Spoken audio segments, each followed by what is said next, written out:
Story line. कहानी एक ऐसे जोड़े की दास्तान बयान करती है जिसकी नई नई शादी हुई है। सुहागरात में शौहर के दुखों को सुनकर बीवी उसके सभी दुख मांग लेती है, मगर वह उससे कुछ नहीं मांगता है। बीवी ने घर की सारी जिम्मेदारी अपने ऊपर ले ली है। उम्र के आखिरी पड़ाव पर एक रोज शौहर को जब इस बात का एहसास होता है तो वह उससे पूछता है कि उसने ऐसा क्यों किया। वह कहती है कि मैंने तुमसे तुम्हारे सारे दुख मांग लिए थे, मगर तुमने मुझसे मेरी खुशी नहीं मांगी, इसलिए मैं तुम्हें कुछ नहीं दे सकी। शादी की रात बिल्कुल वह न हुआ जो मदन ने सोचा था। जब चकली भाभी ने फुसलाकर मदन को बीच वाले कमरे में धकेल दिया तो इंदु सामने शाल में लिपटी हुई अंधेरे का भाग बनी जा रही थी। बाहर चकली भाभी और दरियाबाद वाली फूफी और दूसरी औरतों की हंसी रात के खामोश पानियों में मिश्री की तरह धीरे धीरे घुल रही थी। औरतें सब यही समझती थी, इतना बड़ा हो जाने पर भी मदन कुछ नहीं जानता, क्योंकि जब उसे बीच रात से जगाया तो वह हड़बड़ा रहा था। कहाँ कहाँ लिए जा रही हो मुझे? उन औरतों के अपने अपने दिन बीत चुके थे। पहली रात के बारे में उनके शरीर शौहरों ने जो कुछ कहा और माना था, उसकी गूंज उनके कानों में बारी न रही थी। वह बुध रस बस चुकी थी और अब अपनी एक बहन को बसाने पर तुली हुई थी। जमीन की ये बेटियां मर्द को तो यूं समझती थी जैसे बादल का टुकड़ा है जिसकी तरफ बारिश के लिए मुंह उठाकर देखना ही पड़ता है। न बरसे तो मन्नतें माननी पड़ती हैं, चढ़ावे चढ़ाने पड़ते हैं, जादू टोने करने होते हैं। हालांकि मदन कालका जी की इस नई आबादी में घर के सामने की जगह में पड़ा उसी वक्त का मुंतजिर था। फिर शामतेयामाल पड़ोसी सिप्ते की भैंस उसकी खाट ही के पास बंधी थी जो बार बार फुंकारती हुई मदन को सूंघ लेती थी और वह हाथ उठा उठाकर उसे दूर रखने की कोशिश करता। ऐसे में भला नींद का सवाल ही कहाँ था। समुंदर की लहरों और औरतों के खून को रास्ता बताने वाला चांद एक खिड़की के रास्ते से अंदर बिजली का खंभा है जिसे कान लगाने से उसे अंदर की सनसनाहट सुनाई दे जाएगी। कुछ देर यूं खड़े रहने के बाद उसने आगे बढ़कर पलंग को खींचकर चांदनी में कर दिया ताकि दुल्हन का चेहरा देख सके। फिर वह ठिठक गया जब उसने सोचा, इंदु मेरी बीवी है, कोई पराई औरत तो नहीं जिसे न छूने का सबक बचपन ही से पढ़ता आया हूं। शाल में लिपटी हुई दुल्हन को देखते हुए उसने फर्ज कर लिया वहां इंदु का मुंह होगा, और जब हाथ बढ़ाकर उसने पास पड़ी घड़ी को छुआ तो वहीं इंदु का मुंह था। मदन ने सोचा था वह आसानी से मुझे अपना आप न देखने देगी, लेकिन इंदु ने ऐसा न किया। जैसे पिछले कई सालों से वह भी इसी लम्हे की मुंतजिर हो और किसी ख्याली भैंस के सूंघते रहने से उसे भी नींद न आ रही हो। गायब नींद और बंद आंखों का कर्ब अंधेरे के बावजूद सामने फड़फड़ाता हुआ नजर आ रहा था। थोड़ी तक पहुंचते हुए आम तौर पर चेहरा लंबूतरा हो जाता है, लेकिन यहाँ तो सभी गोल था। शायद इसीलिए चांदनी की तरफ गाल और होंठों के बीच एक सायेदार खोहसी बनी हुई थी, जैसे दो सरसब्ज और शादाब तिलों के बीच होती है। माथा कुछ तंग था, लेकिन उस पर से एकाएकी उठने वाले घुंघरियाले बाल। जब ही इंदु ने अपना चेहरा छुड़ा लिया, जैसे वह देखने की इजाजत तो देती हो लेकिन इतनी देर के लिए नहीं। आखिर शर्म की भी तो कोई हद होती है। मदन ने जरा सख्त हाथों से पूरी यूं ही सी हुआ करते हुए दुल्हन का चेहरा फिर से ऊपर को उठा दिया और शराबी सी आवाज में कहा, इंदु। इंदु कुछ डर सी गई। जिंदगी में पहली बार किसी अजनबी ने उसका नाम इस अंदाज से पुकारा था, और वह अजनबी किसी खुदाई हक से रात के अंधेरे में आहिस्ता आहिस्ता इस अकेली बेयारवमददगार औरत का अपना होता जा रहा था। इंदु ने पहली बार एक नजर ऊपर देखते हुए फिर आंखें बंद कर ली और सिर्फ इतना कहा, जी। उसे खुद अपनी आवाज किसी पाताल से आई हुई सुनाई दी। देर तक कुछ ऐसा ही होता रहा और फिर हौले हौले बात चल निकली। अब चली सो चली, वह थमने ही में न आती थी। इंदु के पिता, इंदु की माँ, इंदु के भाई, मदन के भाई बहन, बाप, उनके रेलवे सेल सर्विस की नौकरी, उनके मिजाज, कपड़ों की पसंद, खाने की आदत का भी जायजा लिया जाने लगा। बीच बीच में मदन बातचीत को तोड़कर कुछ और ही करना चाहता था, लेकिन इंदु तरह दे जाती थी। इंतहाई मजबूरी और लाचारी में मदन ने अपनी माँ का जिक्र छेड़ दिया, जो उसे 7 साल की उम्र में छोड़कर दिक के आरिजे से चलती बनी थी। जितनी देर जिंदा रही बेचारी, मदन ने कहा। बाबूजी के हाथ में दवाई की शीशियां रहीं। हम अस्पताल की सीढ़ियों पर और छोटा पाशी घर में च्यूटियों के बिल पर सोते रहे और आखिर एक दिन 28 मार्च की शाम और मदन चुप हो गया। चंद ही लम्हों में वह रोने से जरा इधर और घिघी से जरा उधर पहुंच गया। इंदु ने घबराकर मदन का सर अपनी छाती से लगा लिया। उस रोने ने पल भर में इंदु को अपने पर से इधर बेगानेपन से उधर पहुंचा दिया। मदन इंदु के बारे में कुछ और भी जानना चाहता था, लेकिन इंदु ने उसके हाथ पकड़ लिए और कहा, मैं तो पढ़ी लिखी नहीं हूँ जी, पर माँ बाप देखे हैं, भाई और भाभियाँ देखी हैं, बीसियों और लोग देखे हैं, इसलिए मैं कुछ समझती बूझती हूँ। मैं अब तुम्हारी हूँ, अपने बदले में तुमसे एक ही चीज मांगती हूँ। रोते वक्त और उसके बाद भी एक नशा था। मदन ने कुछ बेसब्री और दरिया दिली के मिलेजुले शब्दों में कहा, क्या मांगती हो? तुम जो भी कहोगी मैं दूंगा। पक्की बात? इंदु बोली। मदन ने कुछ उतावले होकर कहा, हाँ हाँ, कहाँ जो पक्की बात। लेकिन इस बीच में मदन के मन में एक वसवसा आया, मेरा कारोबार पहले ही मंदा है, अगर इंदु कोई ऐसी चीज मांग ले जो मेरी पहुंच ही से बाहर हो तो फिर क्या होगा? लेकिन इंदु ने मदन के सख्त और फैले हुए हाथों को अपने मुलायम हाथों से समेटते हुए उन पर अपने गाल रखते हुए कहा, तुम अपने दुख मुझे दे दो। मदन सख्त हैरान हुआ, साथ ही अपने आप पर एक बोझ उतरता हुआ महसूस हुआ।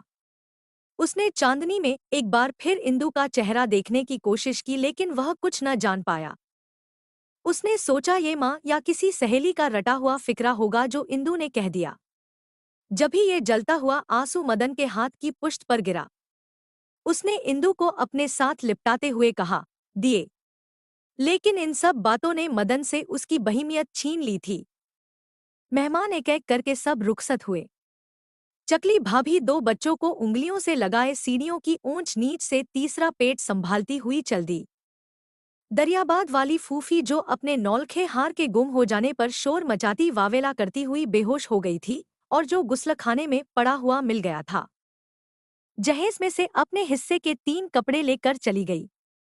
फिर चाचा गए, जिनको उनके जेपी हो जाने की खबर तार के जरिए मिली थी और जो शायद बदहवासी में मदन की बजाय दुल्हन का मुंह चूमने चले थे। घर में बूढ़ा बाप रह गया था और छोटे बहन भाई। छोटी दुलारी तो हर वक्त भाभी की ही बगल में घुसी रहती। गली मोहल्ले की कोई औरत दुल्हन को देखे या न देखे, देखे तो कितनी देर देखे, ये सब उसके इख्तियार में था। आखिर ये सब खत्म हुआ और आहिस्ता आहिस्ता पुरानी होने लगी, लेकिन काका जी की इस नई आबादी के लोग अब भी आ जाते। मदन तो उसके सामने रुक जाते और किसी भी बहाने से अदंग चले आते। इंदु उन्हें देखते ही एकदम घूंघट खींच लेती, लेकिन उस छोटे से वक्फे में कुछ दिखाई दे जाता बिना घूंघट के दिखाई ही न दे सकता था। मदन का कारोबार गंदे बिरोजे का था। कहीं बड़ी सप्लाई वाले 2-3 जंगलों में चीड़ और देवदार के पेड़ों की जंगल में आग ने आ लिया था और वह धड़ाधड़ जलते हुए खाक सियाह होकर रह गए थे। मैसूर और आसाम तरफ से मंगवाया हुआ बिरोजा महंगा पड़ता था और लोग उसे महंगे दामों खरीदने को तैयार न थे। एक तो आमदनी कम हो गई थी, उस पर मदन जल्दी ही दुकान और उसके साथ वाला दफ्तर बंद करके घर चला आता। घर पहुंचकर उसकी सारी कोशिश यही होती कि सब खाएं पिए और अपने अपने बिस्तरों में दुबक जाए। जब वो खाते वक्त खुद थालियां उठा उठाकर बाप और बहन के सामने रखता और उनके खा चुकने के झूठे बर्तनों को समेटकर नल के नीचे रख देता। सब समझते बहुभाभी ने मदन के कान में कुछ फूका है और अब वो घर के काम काज में दिलचस्पी लेने लगा है। मदन सबसे बड़ा था, कुंदन उससे छोटा और पाशी सबसे छोटा। जब कुंदन भाभी के स्वागत में सबके एक साथ बैठकर खाने पर इसरार करता तो बाप धनी राम वहीं डांट देता, खाओ तुम। वो कहता, वो भी खा लेंगे, और फिर रसोई में इधर उधर देखने लगता। और जब बहू खाने पीने से फारिग हो जाती और बर्तनों की तरफ मुतवज्जह होती तो बाबू धनी राम उसे रोकते हुए कहते, रहने दे बहू, बर्तन सुबह हो जाएंगे। इंदु कहती, नहीं बाबूजी, मैं अभी किए देती हूँ, झपाके से। तब बाबू धनी राम एक लर्जती हुई आवाज में कहते, मदन की माँ होती बहू तो ये सब तुम्हें न करने देती। और इंदु एकदम अपने हाथ रोक लेती। छोटा पाशी भाभी से शर्माता था, इस ख्याल से कि दुल्हन की गोद झट से हरी हो चमकी भाभी और दरियाबाद वाली फूफी ने एक रस्म में पाशी ही को इंदू की गोद में डाला था। जब से इंदू उसे न सिर्फ देवर बल्कि अपना बच्चा समझने लगी थी। जब भी वो प्यार से पाशी को अपने बाजुओं में लेने की कोशिश करती तो वो घबरा उठता और अपना आप छुड़ाकर 2 हाथ की दूरी पर खड़ा हो जाता। देखता और हंसता रहता, डॉट पास आता तो दूर हटता। एक अजीब इत्तेफाक से ऐसे में बाबूजी हमेशा वहीं मौजूद होते और पाशी को डांटते हुए कहते, अरे जाना, भाभी प्यार करती है, अभी से मर्द हो गया तू। और दुलारी तो पीछा ही न छोड़ती उसका। मैं तो भाभी के साथ ही सोऊंगी के इसरार ने बाबूजी के अंदर कोई जनार्दन जगा दिया था। एक रात इस बात पर दुलारी को जोर से चपत पड़ी और वो घर की आधी कच्ची आधी पक्की नाली में जा गिरी। इंदू ने लपकते हुए पकड़ा तो सर से दुपट्टा उड़ गया। बालों के फूल और चिड़िया, मांग का सिंदूर, कानों के करण फूल सब नंगे हो गए। बाबूजी, इंदू ने सांस खींचते हुए कहा। एक साथ दुलारी को पकड़ने और सर पर दुपट्टा ओढ़ने में इंदू के पसीने छूट गए। इस बेमां की बच्ची को छाती से लगाए हुए इंदू ने उसे एक ऐसे बिस्तर में सुला दिया जहां सिरहाने ही सिरहाने, तकिए ही तकिए थे। न कहीं पायती थी न काट के बाजू। चोट तो एक तरफ कहीं को चुभने वाली चीज भी न थी। फिर इंदू की उंगलियां दुलारी के फोड़े ऐसे सर पर चलती हुई उसे दुखा भी रही थी और मजा भी दे रही थी। दुलारी के गालों पर बड़े बड़े और प्यारे प्यारे गढ़े पड़ते थे। इंदू ने इन गढ़ों का जायजा लेते हुए कहा, हाय री मुन्नी, तेरी सास मरे, कैसे गड़े पड़ रहे हैं गालों पर। मुन्नी ने मुन्नी की तरह कहा, गड़े तुम्हारे भी तो पड़ते हैं भाभी। हाँ मुन्नू, इंदू ने कहा और एक ठंडा सांस लिया। मदन को किसी बात पर गुस्सा था। वो पास ही खड़ा सब कुछ सुन रहा था। मैं तो कहता हूँ एक तरह से अच्छा ही है। क्यों अच्छा क्यों है? इंदू ने पूछा। हाँ, न उगे बास न बजे बांसुरी। सास न हो तो कोई झगड़ा नहीं रहता। इंदू ने एकाएकी धफा होते हुए कहा, तुम जाओ जी, सो रहो जाकर, बड़े आए हो, आदमी जीता है तो लड़ता है ना। मरघट की चुपचाप से झगड़े भले। जाओ न, रसोई में तुम्हारा क्या काम। मदन खिसियाना होकर रह गया। बाबू धनी राम की डांट से बानी बच्चे तो पहले ही अपने अपने बिस्तरों में यूं जा पड़े थे जैसे दफ्तरों में छुट्टियां स्टार्ट होती हैं। लेकिन मदन वहीं खड़ा रहा। एहतियाज ने उसे ढीठ और बेशर्म बना दिया था, लेकिन उस वक्त जब इंदू ने भी उसे डांट दिया तो वो रुहांसा होकर अंदर चला गया। देर तक मदन बिस्तर में पड़ा कसमसाता रहा, लेकिन बाबूजी के ख्याल से इंदू को आवाज देने की हिम्मत न पड़ती थी। उसकी बेस्ब्री की हद हो गई थी। जब मुन्नी को सुलाने के लिए इंदू के लोरी की आवाज सुनाई दी, तू आ निंदिया रानी, बौराई मस्तानी। वही लोरी जो दुलारी मुन्नी को सुला रही थी, मदन की नींद भगा रही थी। अपने आप से बेजार होकर उसने जोर से चादर सर पर खींच ली। सफेद चादर के सर पर लपेटने और सांस के बंद करने से वाह एक मुर्दे का तसव्वुर पैदा हो गया। मदन को यूं लगा जैसे वो मर चुका है और उसकी दुल्हन इंदू उसके पास बैठी जोर जोर से सर पीट रही है, दीवार के साथ कलाइयां मार मार कर चूड़ियां तोड़ रही है और फिर बाहर लपक जाती है और बाहें उठा उठा कर अगले महल्ले के लोगों से फरियाद करती है, लोगों, मैं लूट गई। अब उसे दुपट्टे की परवाह नहीं, रमीज की परवाह नहीं। मांग का सिंदूर, बालों के फूल और चूड़ियां, जज्बात और ख्यालात के तोते तक उड़ चुके हैं। मदन की आंखों से बेतहाशा आंसू बह रहे थे। हालांकि रसोई में इंदू हंस रही थी, पल भर में अपने सुहाग के उजड़ने और फिर बस जाने से बेजबर। मदन जब हलायर की दुनिया में वापस आया तो आंसू पोंछते हुए अपने उस रोने पर हंसने लगा। उधर इंदू तो हंस रही थी, लेकिन उसकी हंसी दबीत भी थी। बाबूजी के ख्याल से वो कभी ऊंची आवाज में न हंसती थी जैसे खिलखिलाहट कोई नंगापन है, खामोशी, दुपट्टा और दबीत भी हंसी एक घूंघट। फिर मदन ने इंदू का एक दयाली बुत बनाया और उससे बीसियों बातें कर डाली। यूं उससे प्यार किया जैसे अभी तक न किया था। वो फिर अपनी दुनिया में लौटा जिसमें साथ का बिस्तर थाली था। उसने हौले से आवाज दी, इंदू। एक ऊँग सी आई, लेकिन साथ ही यूं लगा जैसे शादी की रात वाली पड़ोसी सिप्ते की भैंस मुंह के पास पुकारने लगी है। वो एक बेकली के आलम में उठा, फिर रसोई की तरफ देखते सर को खुजाते हुए 2-3 जमाइयां लेकर लेट गया, सो गया। मदन जैसे कानों को कोई संदेशा देकर सोया था। जब इंदु की चूड़ियां बिस्तर की सलवटें सीधी करने से खनक उठीं तो वो भी हड़बड़ाकर उठ बैठा। यूं एकदम जागने में मोहब्बत का जज्बा और भी तेज हो गया था।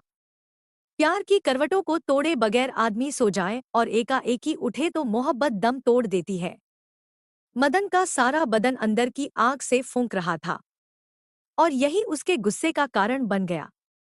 जब उसने बौखलाए हुए अंदाज में कहा, सो तुम आ गई?